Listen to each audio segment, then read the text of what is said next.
Je pense que la question n'est pas uniquement un problème conjoncturel, là, immédiat. Je pense qu'il y a une erreur d'appréciation de l'adversaire. Et tout de suite, nous retrouvons le duplex avec nos confrères de Judaïque FM à Paris. Notre invité du jour ce matin, c'est Jacques Tarnero. Jacques Tarnero, documentariste français spécialisé dans l'étude du racisme, de l'antisémitisme et de l'islam, va réagir à justement un enregistrement fait par Alain Finkielkraut, qui lui est signataire de la tribune des 50 publiée dans le journal Le Monde. Et Jacques Tarnero refuse de signer cette tribune des intellectuels juifs. On va écouter tout de suite la réaction d'Alain Finkielkraut. L'État palestinien amputé de cette partie de la Cisjordanie et étoilé n'a absolument aucun sens. Il s'agirait quand même d'une annexion unilatérale. Donc je crois là qu'il est important que des voix juives se lèvent. Il y va du droit à la liberté des Palestiniens, il y va de l'intérêt et de la sécurité d'Israël.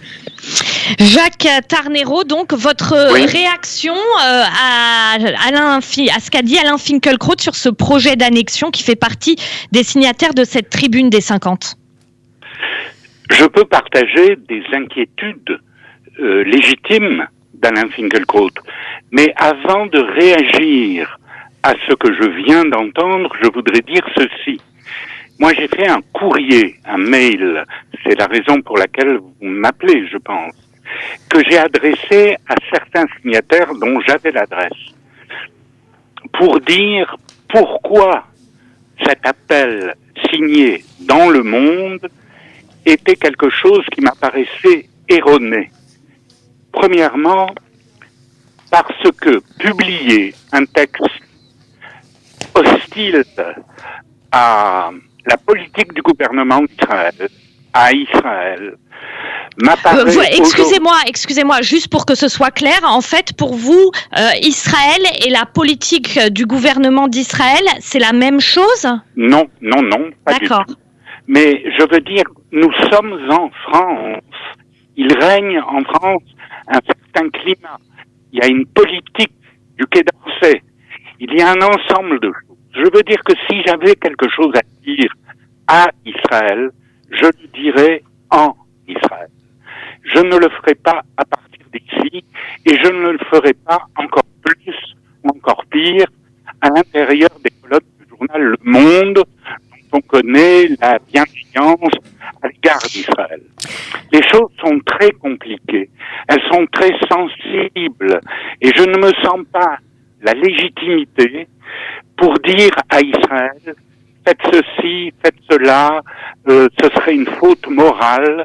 D'ailleurs, c'est la conclusion de cette pétition qui a été publiée dans Le Monde. Je ne me sens pas autorisé à faire cela. Si ça a été vécu, très mal vécu, il faut bien le dire, par les Israéliens, cette tribune, en tout cas surtout par les Israéliens de droite, qui, comme vous donnent raison tout à fait, Jacques Tarnero, se demandent pourquoi des Juifs se permettent de juger la politique d'Israël, alors que lorsqu'il y a eu des actes antisémites, ça a été perçu comme ça ici, en France, lorsque la communauté juive a été mise à mal, ils n'ont pas signé une tribune dans les colonnes du Monde pour réprimer cet antisémitisme. Je vous arrête car vous dites quelque chose qui n'est pas vrai. Les intellectuels en question, Alain Finkielkraut en particulier, s'est élevé contre l'antisémitisme en France. Et il en a été la victime publique lors d'une manifestation il n'y a pas longtemps, des Gilets jaunes, où il avait été insulté dans la rue, etc., etc. Non, oui, évidemment, à titre individuel, mais il n'y a pas eu, par exemple, 50 ou 100 intellectuels qui ont signé une tribune dans Le Monde pour ce genre d'action. Mais par rapport au mail que vous avez écrit, vous expliquez que c'est une remise en cause pour les intellectuels qui ont signé cet appel du droit international, et vous n'êtes pas d'accord avec eux. Est-ce que vous pouvez nous expliquer pourquoi ? Oui, pour la bonne raison que le droit international est quelque chose à géométrie variable. Le droit international, c'est des accords internationaux qui, en général, avalisent des états de fait sur lesquels on tombe d'accord ou on ne tombe pas d'accord. Mais en tout cas, ça n'est pas une catégorie essentielle. On espère bâtir un droit international, mais le droit international peut aussi se modifier. Il y a par exemple l'ONU qui a bien voté une résolution sur le droit des peuples autochtones, disant qu'il fallait rendre justice aux Indiens d'Amérique, etc., qui avaient été colonisés par les Européens au XVIIIe siècle. Bon. Donc le droit est quelque chose qui se construit au fil du temps. C'est au nom du droit international ou supposé être valide que des frontières ont été reconstruites, d'une part à la fin de la guerre en 1945 en Europe, la frontière entre la Pologne et la Russie, entre la Pologne et l'Allemagne, ou la frontière entre l'Inde. Ce sont des choses qui ont été modifiées.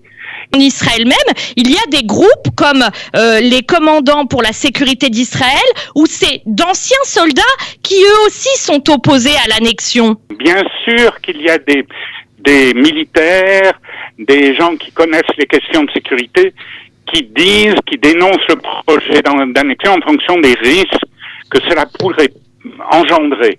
Mais je conteste pas cela, je dis que je ne me sens pas, moi, je ne vais pas me substituer aux Israéliens. Il y a pas de Mais une tribune, Jacques Tarnero, c'est pas pour se substituer aux Israéliens.